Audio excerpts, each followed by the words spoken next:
नमस्कार साथियों, आप सभी का स्वागत है। आज इस क्लास में हम जातिवाद के बारे में चर्चा करेंगे। जातिवाद यानी विचारधारा।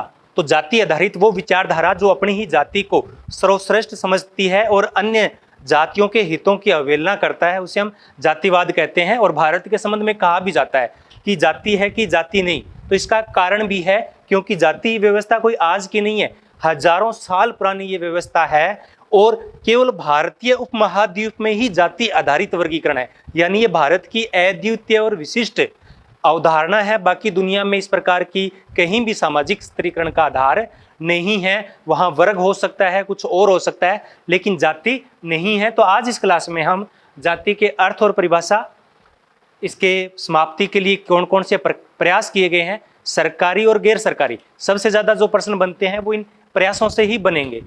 जातिवाद के कारण क्या है, इसके प्रभाव क्या होते हैं, इसका समाधान हम किस प्रकार से कर सकते हैं, अन्य महत्वपूर्ण प्रश्न जो भी परीक्षा के हिसाब से पूछे जा सकते हैं उन पे हम चर्चा करेंगे।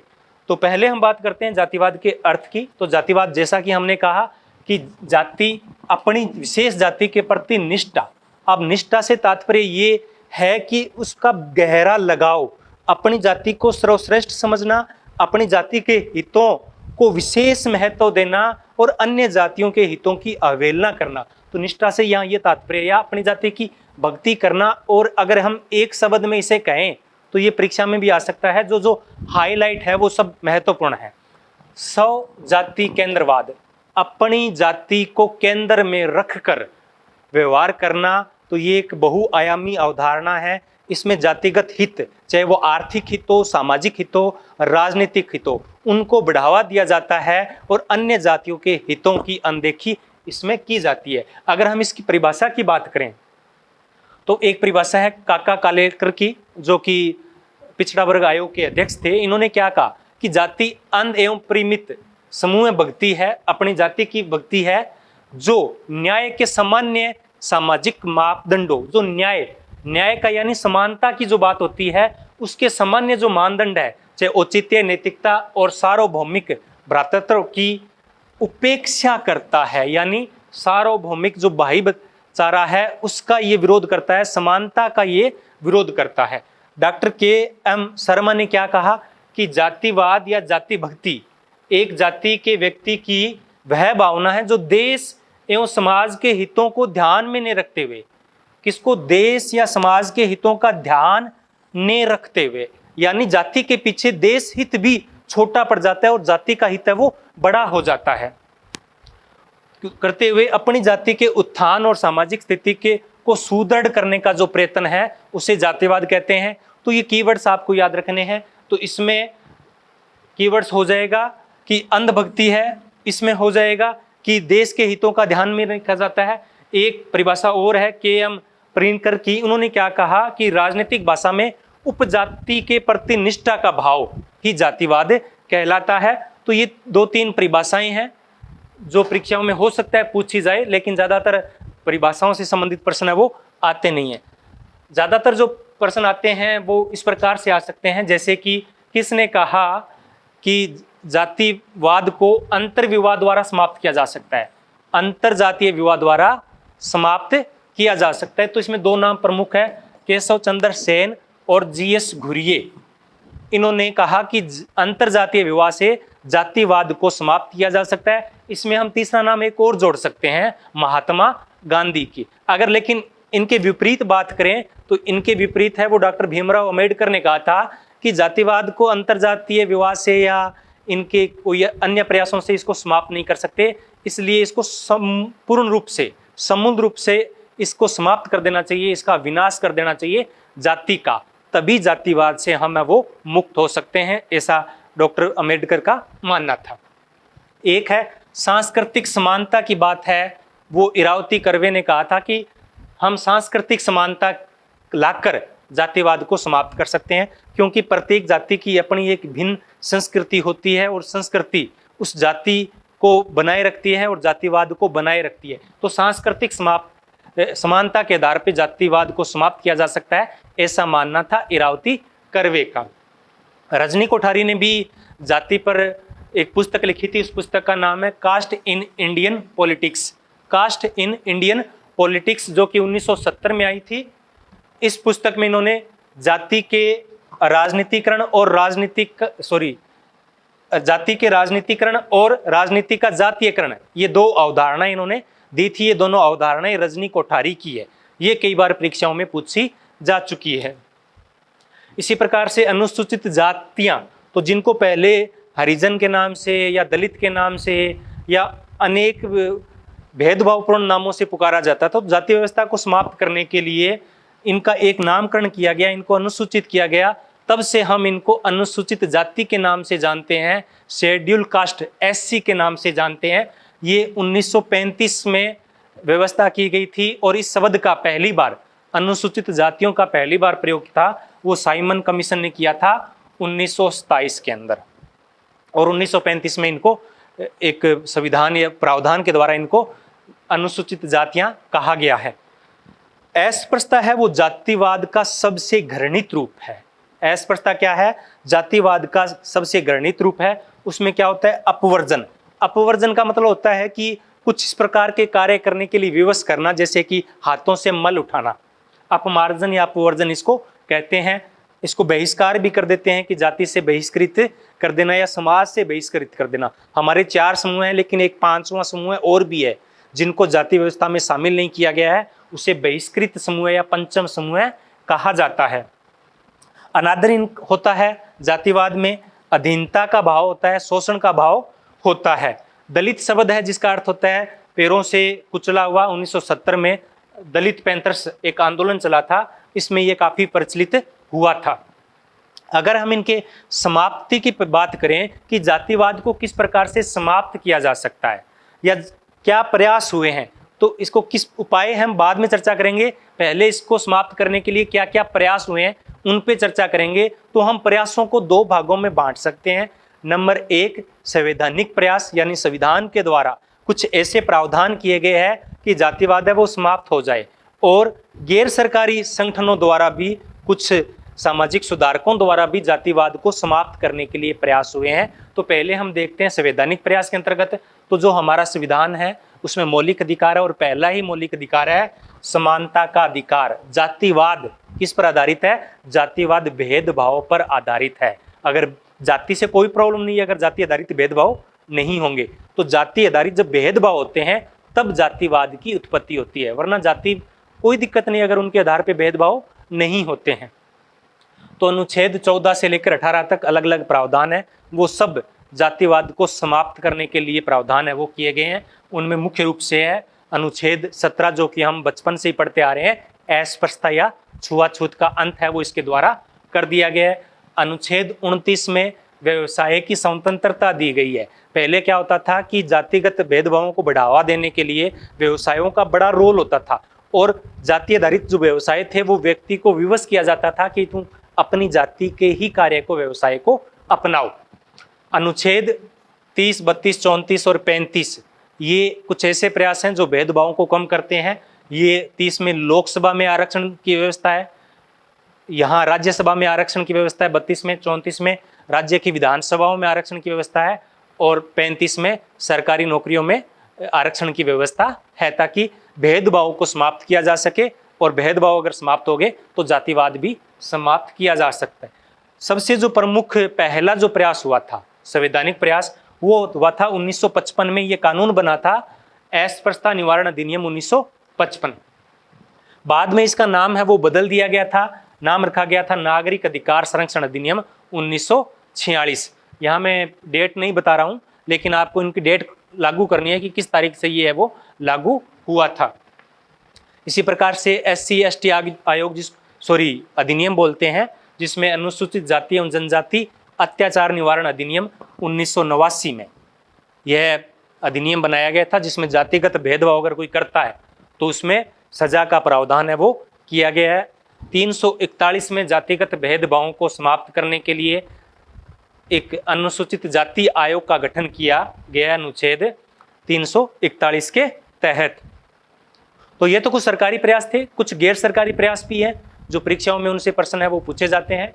जैसे कि पहला जो प्रयास था वो ज्योतिबा फुले ने किया था। ज्योतिबा फुले का जन्म है वो 1827 में हुआ था। इन्होंने सत्य शोधक समाज की स्थापना की थी 1873 में। इसे सत्य शोधक आंदोलन भी कहा जाता है। दूसरा है ईवी रामास्वामी नायरकर, जिसे पेरियर के नाम से जाना जाता है। इनका जन्म 1879 में हुआ था। इन्होंने आत्म सम्मान आंदोलन चलाया था, जातिगत भेदभावों के खिलाफ आत्म सम्मान आंदोलन दक्षिण भारत में चलाया था। दक्षिण भारत से ही एक और हैं श्री नारायण गुरु, इनका जन्म 1856 में हुआ था। इन्होंने एक नारा दिया था, एक जाति एक धर्म एक ईश्वर, यानी हम सब एक ही जाति हैं, जाति हमारा मानव है, हमारा धर्म भी मानव है और हमारा सबका एक ही ईश्वर है, यानी जातिवाद समाप्त होना चाहिए। ये इजावा जाति से, केरल से थे। कई बार ये पूछ लिया जाता है कि नारा किसने दिया। राष्ट्रीय एकता परिषद, यानी देश में जातिवाद क्या होता है, भेदभाव पर आधारित है। इससे क्या होता है, राष्ट्रीय एकता में बाधा उत्पन्न होती है। तो इसको कम करने के लिए राष्ट्रीय एकता परिषद की स्थापना की गई थी 1961 में। 1961 में स्थापना हुई थी और 1962 में पहली इसकी मीटिंग हुई थी।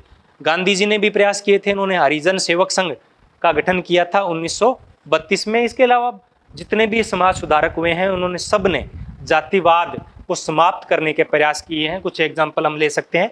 ब्रह्म समाज, जो कि राजा राम मोहन राय ने स्थापित किया था 1828 के अंदर।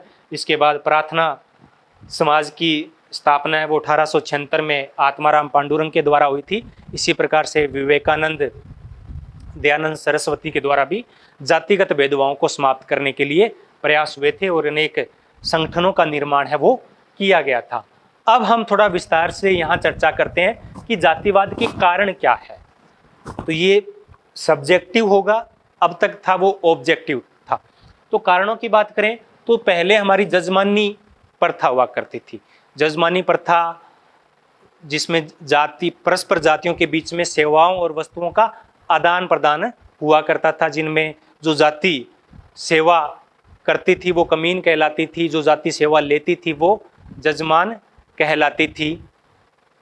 विलियम वाइजर ने उत्तर प्रदेश के करीमपुर में द जजमानी सिस्टम नामक पुस्तक लिखी थी। उसमें भी जाति व्यवस्था पर काफ़ी विस्तार से इन्होंने लिखा है।